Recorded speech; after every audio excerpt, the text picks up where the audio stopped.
And in my current work, I'm a researcher at the Norwegian Center for Violence and Traumatic Stress Studies. Yeah. Okay, in this study, there are different types of studies. We have register studies where we look at numbers, we compare numbers in the different countries, how many succeed in education, what about health, entry to the labor market. Is it difficult to get to the labor market in each country? Do they have other solutions? And then we compare the policies. Third one is we are looking, are carrying out qualitative studies, and I myself, I'm the project coordinator of a qualitative study. It's called Turin, Transitions Upon Resettlement in Norway. And there we look at young refugees who have recently arrived, at least not more than 6 years, have been living in the country, and what do they experience as difficult transitions, or maybe sometimes smooth transitions from the country where they come from, or maybe from the school type they have been attending in Norway and to upper secondary school. It's about young people, so it's from maybe 15 years and to 25, okay. Young adults as well. Okay.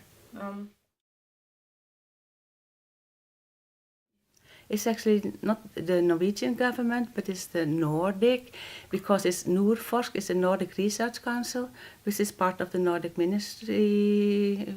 Yeah, I'm not really sure, but it's a Nordic funding. Okay. So that's very managed to do these transitions. Yeah. I think there are many are doing very well, and as I told you, I carried out earlier a project on unaccompanied refugee minors, and that started around 2010, and it's very good to see the results now. It's 2017, and very many have managed to carry on from the original introduction courses to secondary school, and even then going on studying, some of them, or working training courses.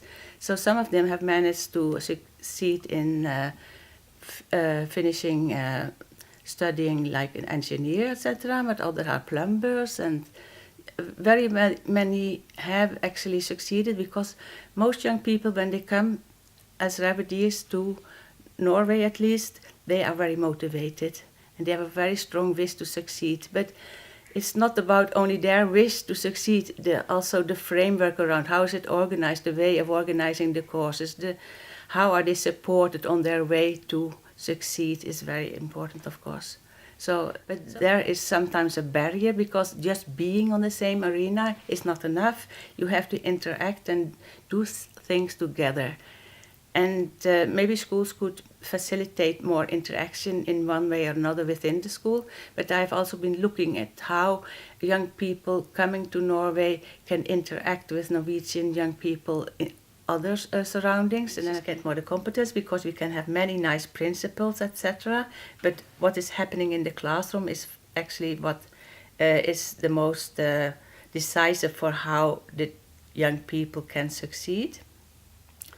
I think when you talk about refugees, maybe they think this is a huge group, but they have to look at the individual people, their individual experiences. And so when you are a client, it's always the society will maybe do something with you, but I think we have to look at it from the other way. What can these people contribute with as well? So every group of refugees has this particular story we have to take into account when we want to help them. I get very much inspired by the people themselves, I think. But as I said, I'm from the Netherlands and I lived in Africa. And when I came to Norway, even it's not so different from the Netherlands. I felt I was maybe devaluated in a way, because, like I said, my education was not recognized immediately, and it's kind of my identity as well. Who am I? And that's why I got very much interested in schooling as well, because I think that is a success factor. And as I can show myself, I manage now, and I have a very good job, an interesting job, and it motivates me. I think we can make a difference. when we are doing this research and cooperate on these subjects, because everybody can contribute with something. So it motivates me, especially meeting people who I get very excited when I hear what they are doing, how they manage, etc.